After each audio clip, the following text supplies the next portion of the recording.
He's turned up. He's only gone and turned up. No show without punch. Well, there was last time, because he didn't come. But a stalwart of Eric's, a regular attender at one time or another, Julian Cope, has made it to be with us tonight in the company of Doggan, right? So Julian and Doggan will be playing some live songs a bit later on, but we'll have a chat with Julian very soon. Nice to see you, sir. Also, we'll have the next... But we were just talking about that because you knew the same thing that I did. Yeah. Do you want to tell it, or shall I tell it? You tell it, you're good. But, you know, because he used to play his gigs, and, you know, people would sort of sit politely, or not, all the way through it, until he got to Spirit in the Sky, when they would go mad. So he thought, I know what I'll do. And he tried it first at Santa Cruz in California, and he went on and played Spirit in the Sky for 40 minutes. Just that song, and everybody loved it. Went off, went down a storm, encore, came back on, did it again for another 15. You see?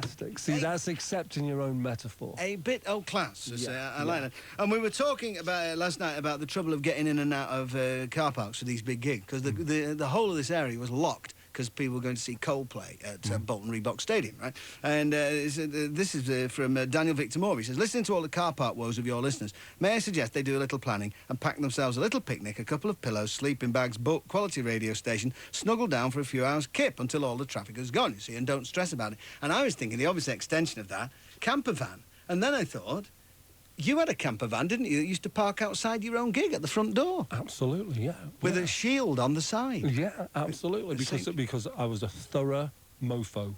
Right, but DC... Notice me being pragmatic there. I remember you playing at the Ritz, across the road here, coming off the stage, straight through the audience, out the front door before the crowd, and into your little dormobile with drawing the gingham curtains. In gingham curtains, sewing them together. You know? Yeah. A bit of class. It's got to be done. Really. Anyway. Be thorough. Yes, absolutely. Julian Cope has arrived, and we'll talk more very soon, but here's a clip of the second part of the Crucial Three.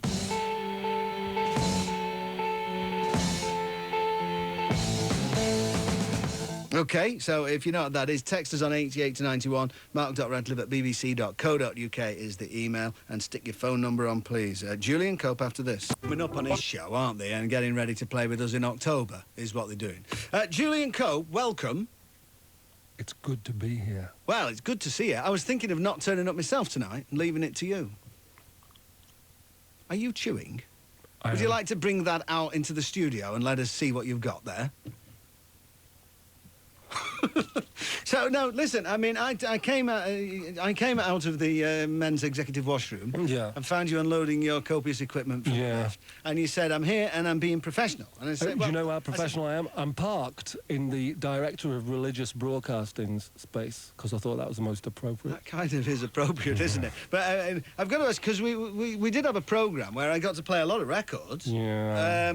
But we had a guest who didn't turn up, and it was you. So what happened then? Because there's always been this thing, and people are not surprised when Julian Cope doesn't turn up, because everybody thinks Julian Cope, away with the fairies or worse to that effect. And I said, no, not Julian. Like, if you tell him to do something, he'd drive himself, he'll be there. No tour manager, he'd be there. He's utterly reliable. I wasn't worried even when the show had begun. I thought you'd stumble in at some point, but no. I'm not blaming my wife, because she hadn't been back home to New York for a couple of years.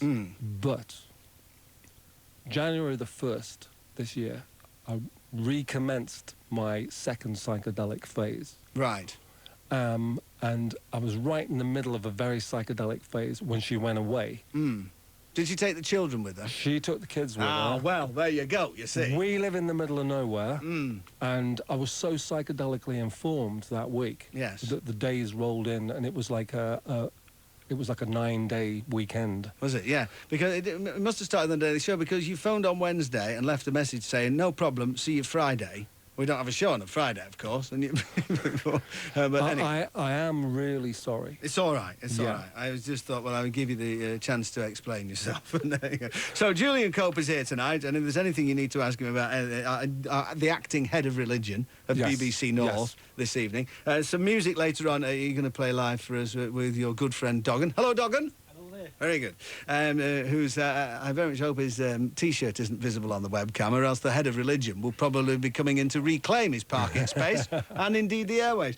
So you've given me, we'll talk lots more about what you've been up to. You've given me 3 albums here, and we're going to play a track off one of them. So what are these 3? Are they all available, and which is sort of the new Julian Cope album? The new Julian Cope album is Citizen Caned. Yes. That's the one. This is the one, the black sleeve. Yeah, it doesn't really say my name anywhere. No, not at all. Not anywhere. No, that's good.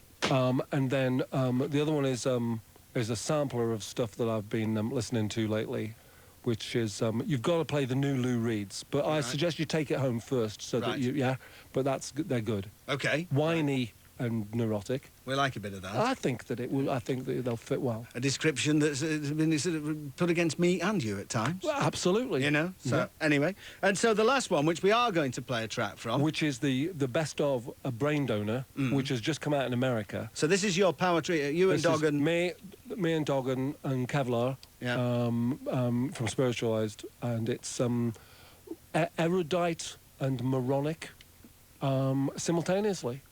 Which is a nifty trick to pull off. It is. Isn't it? Right. Yeah. All right, then. So this is Julian and Doggan and the other bloke whose name I've forgotten already. Kevlar. Right, OK, then. Under the auspices of the name Brain Donor from the new album, and this is My Pagan Ass. There you go, with Julian and Doggan both on double neck guitars, Brain Donor and My Pagan Ass. Live music from the pair of them a bit later on. This is another track. I can't. Well, I could. I can, actually. It's fine, don't worry about it. Back on. Doesn't matter. Right, brown-eyed handsome man, Buddy Holly, another... Julian Cope is here in the company of Doggan. You're looking good, actually. You're looking very good. Thank you. I mean, dark glasses inside. Yeah. No, you know, if I met someone for the first time, they're wearing dark glasses in a darkened room, I'd normally be suspicious. But you kind of get away with it. I mean, is it like Bono says, you know, without dark glasses, bloke, with dark glasses, rock star? Yeah, besides, my eyes look like piss holes in the snow without dark glasses. Do they? Right, OK, then. Big. So you've taken the hat off, sort of big leather, semi-goth hat. And Fields of the Nephilim. Fields of the Nephilim, we were yeah. talking about them. And good boots. Where would one buy a pair of boots like that? Off the net. Ah, right. Expensive? I'm working on a new album called Dark Orgasm. Right. And what I'm doing is I'm punishing every rock metaphor that's ever been done. So I'm back in the St. Julian trip. Right, OK. Right? But it's everything that you've ever heard. But you know what you're going to need, if you're going to do that? You're going to need serious arm tattoos, especially if wearing a sleeveless leather jerkin like that. Now, me and the dog have had this big conversation, right? Because look at those arm muscles, aren't they? Yeah, they're very good. Okay. Well, you're in good nick. Well, what we're saying, right, is, for a man of my age, exactly, we're untattooed. It's the new thing. Do you know, can I be in this group? Because I'm untattooed. And I thought, you know, it's too late now, isn't it? Yeah. I mean, I was thinking something subtle, spider's web on the face or something. Yes. You might get away with it. But my wife said a good thing. See, if you look over my body, there's a lot of scars. So my scars are my tattoos. Right, OK, then. Yeah, OK. And I went to Armia's school concert today, but I imagine that this is the way you turn up. You just don't make any kind of... Your parents' evening or anything, you look like that, don't you? Yes. Now, the only thing that my 11-year-old has a problem with is the German World War II peaked officer's cap. Yeah, well... But I only do the lawn in that. Yes, all right. Well, that's perfectly acceptable then, obviously. Right, now then, we're going to have a tune, and... Doggan, that is an extraordinary bass you've got there, isn't it? Wonderful, isn't it? Absolutely wonderful. I mean, it does look like some kind of small spacecraft from the 1950s. It is, yeah. Is it? Yeah. Not so small, either. Not that small. Yeah. No. And also, I'm really impressed. Doggan is going to play bass and harmonica, which strikes me... Really odd, it's that. Yeah. Rubbing your belly and tapping So we shall see. Dive in. Well, the only time we notice this, right, because we are musicologists as well, to boring levels. Yes. The only time I've ever seen a bass guitarist play harmonica was Rick Danko back in Bob Dylan. In the band? Yeah. Yeah, no, that's possible. Yeah. That's possible. But we're going to see if this is an achievable thing now. Right, OK. Right, fine, great. And also, what I do like about this is a kind of strange... If I take my headphones off and listen in the room, there's this tiny little plinky-plonky, whispered vocal, minuscule thing going on. And if you listen outside with in the corridor, there's blaring amplifiers bending the windows out of the front of the building. So it's as usual, I think you kind of tend to do a bit of that. I think so, yeah. Right, what's the song? This is a song called I Found a New Way to Love Her. OK.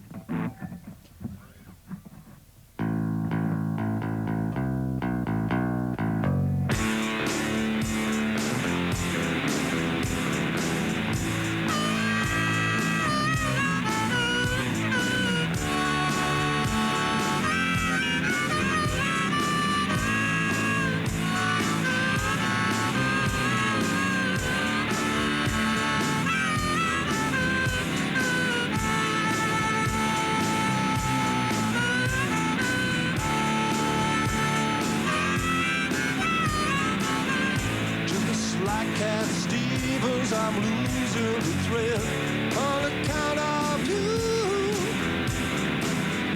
Timothy 2:12 and the secret rang. I see no truth in you.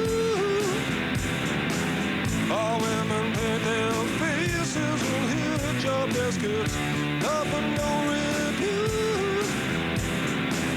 The mask maker, the woman mask maker, the jail, the mask maker, nephew. I found a new way to love her. Put my phone till she stays in the light. Found a new way to love her. She's got to know this what hers is mine.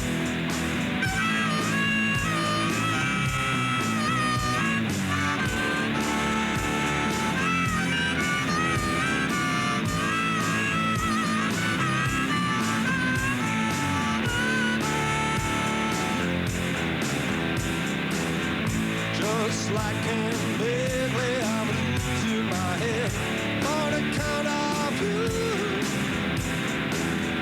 Freedom flies and the bombs of the USA. I see no truth in you.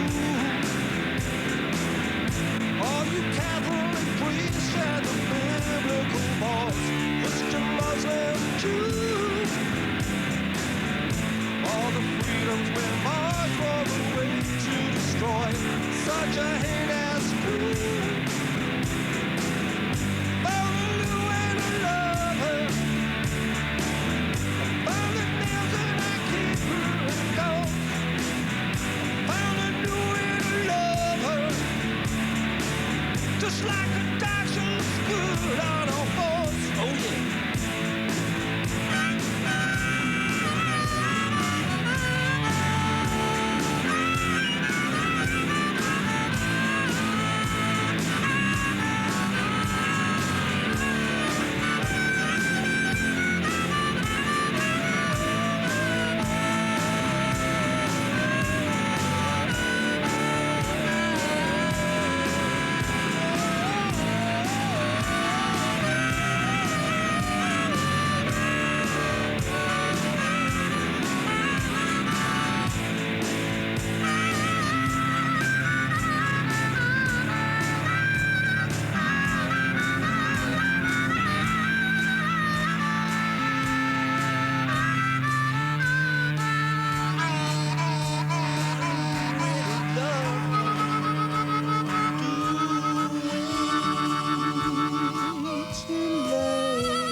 I thought we were fading that one out when it finished. Maybe I'm still a little psychedelically informed. Right, okay then, fair enough. Right, that was Julian Cope and Dog and I Found a New Way to Love Her. What happened to the guitar at concert? I thought it was, when you were playing that, because the amplifier's outside, unattended, I was thinking there's a risk of a security guard going past and saying, that's bloody noise, I'll unplug that. That's not what happened, is it? You just turned it all off yourself? Yeah. Right, OK, fair enough. Right, more live music from Julian and Doggan a bit later on. We'll get back to the crucial three. Hey, good, it's good to hear from you. Yeah, very well. Everything well in your world? Yeah. Oh, good, I am pleased. I wish I could see you. What do you look like these days? What does he look like, Mark? Well, it looks like, well, I mean, I never thought I'd see Julian Cope wearing pleated front grey corduroys and comfortable shoes with an ever-growing beer belly and a pudding basin haircut. But Janice, you know, I mean, he's growing old gracefully. Attractive in my book.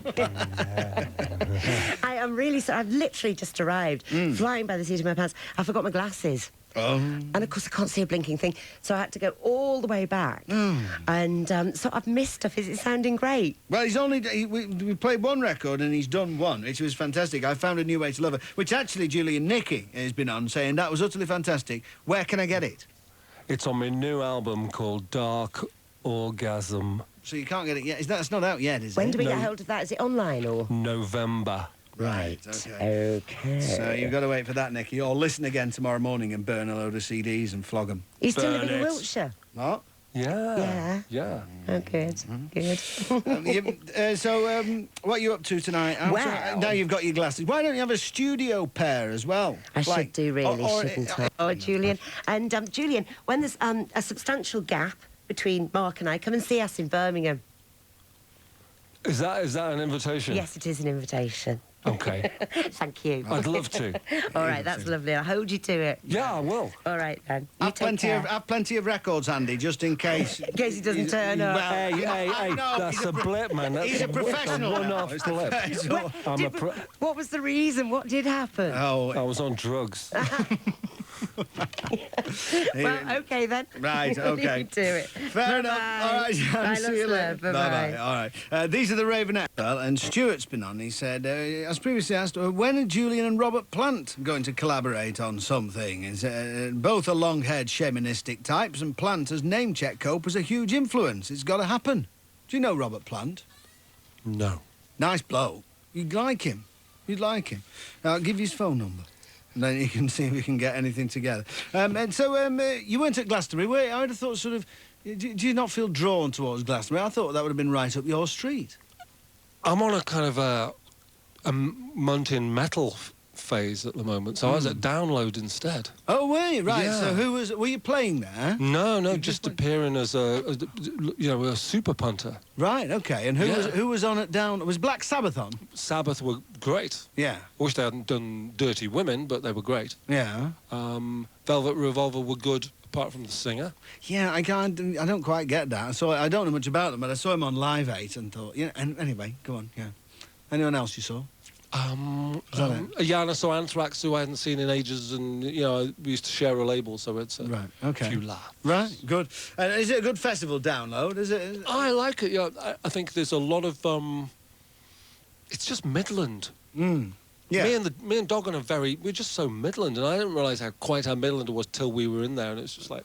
Yeah. I just fancied all the women. Well, it's a heavy metal heartland, isn't it? It is. In many ways. Yeah. So were you down at Stonehenge? People, I suppose, always imagine you're going to Stonehenge for the solstice. I hate Stonehenge because it's full of hippies. Well, you live quite near there, don't you? Yeah. It's not far for you to get there. The thing is, you see, for me, is every day is solstice.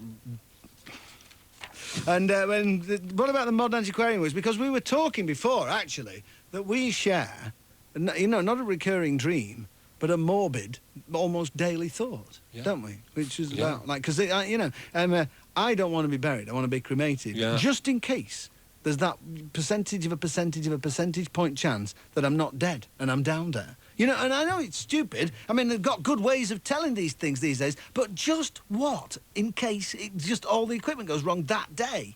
I'm down with exactly where you're coming from. Yeah, you see. Yeah. And if it happens and you're going to be cremated... Right, then, I mean, if you wake up, you're not going to be there long, I'm figuring. So it's got to be better, hasn't it? Yeah. Yeah? Yeah. Right. What do you think, Doggin? Yeah, knocking on the door would be horrible. Wouldn't it? You see? I mean, if you're knocking on the door and it's the cremation... Incarceration. The threat of that is always lived. That's it, you see. Yeah. And they probably, if you knocked on the lid in the cremation thing, they've probably time to let you out, haven't they? The music. Well, so that's the thing. So, but you were talking about the kind of... the ways of death and how it had changed in your sort of modern antiquarian role, weren't you? Yeah, that's one of my obsessions. Yeah. Is working out, what was the big, the psychological twist that said we're not going to, what's going on? We're moving away from leaving us in the earth. We've got to burn them up. Yeah. There's a big change, isn't funeral there? pyro, little boat. Yeah. That's what I'm having. I think I want something very ostentatious. Yeah. I want a gnashing of teeth when I go. Yeah. And a wringing of hands. Yeah. No, I think it's absolutely right. And so where are you up to with modern antiquarianism at the moment? And I'm currently writing a kind of a death and resurrection narrative about Sardinia, which is quite interesting actually, because Sardinia's still got the dark interior of Sardinia has still got some very, I'd say, pagan Christianity. Which should be an oxymoron, but it's not. It really works. Right, okay. Yeah. And when's that going to be published? Do you know anything when that? I'm aiming for finish the text in November. Right, okay. And any more gigs planned this year? Because you've done some not that long ago. But... Yeah, no, I'm waiting. It's all pinning it all on the Dark Orgasm release. Right, so perhaps just get some in before Christmas. Yeah, perhaps. no, I think we might just be going in for Jan. Right. Okay. Yes. Right. Perfect. Well, look, we're gonna have another song. Well done, Duggan, on the harmonica and bass before. Very good. You're back on your more. You feel more comfortable on the guitar now, don't you? On the Les Paul. Do you know? That's funny. You should say you play Les Paul and Les Paul, because the next record. Look what I've got lined up. Les Paul. Wow. With Mary Ford. Well, you will enjoy this. You will enjoy this. I'll play some vintage Les Paul for you. Anyway, we'll have your stuff live first, I think, probably. Okay. What is it? This one is from the last album, Citizen Kane. This is a song called The Living Dead. Appropriately enough. Oh, yeah. You ready?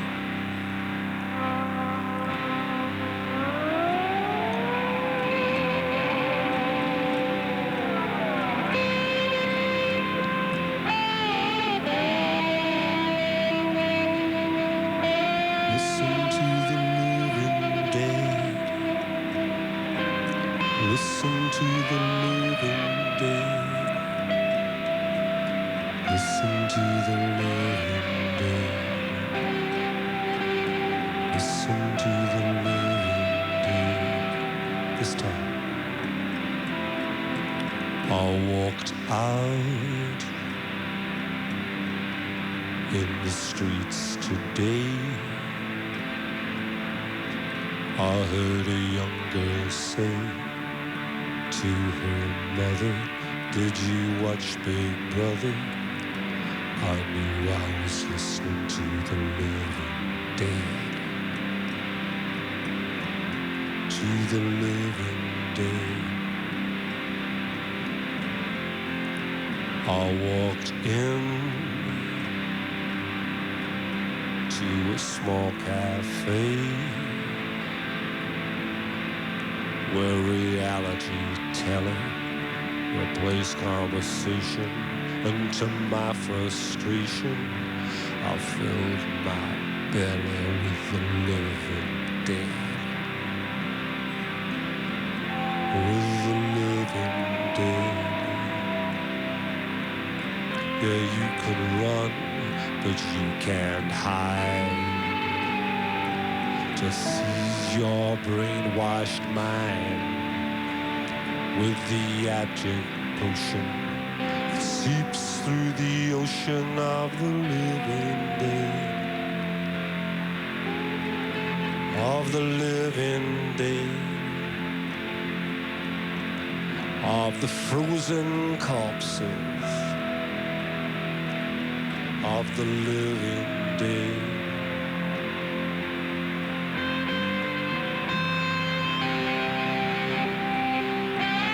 Talking about the living dead.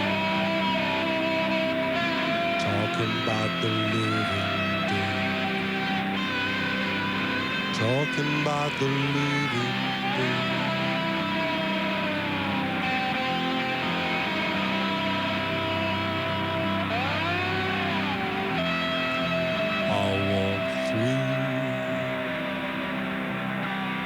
An Armenian town near the Iranian border, strewn with rubble and disorder. But those women of Sicyon were quite the most elegant I'd ever seen. Yes, that I'd ever seen. 'Cause they had cool like Milanos have cool. They had such grace under precious style. And though their lands burned with clapped-out technology, they were not yet the living dead. No, they were not yet the living dead. Though perhaps they were the soon-to-be fried in some great Chernobyl fiasco. But they were not yet the living dead. You see, they were just the refused to be denied. And in this world of division, I wept in cultural collision. And a Westerner, I was a Westerner feeling shame to be ashamed. I cried out, will not represent the living dead. not represent the living dead. I will not represent the living dead. I will not represent the living dead. Hey, Dogman, represent the living.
There you go, Julian Cope with Doggin, and that is a track that's on the Citizen Kate and Dalton. I beg your pardon. And, well, you know, great, good to see you. Good to see you, man. Yeah, no. Excellent. We'll do it again sometime. Absolutely. All right.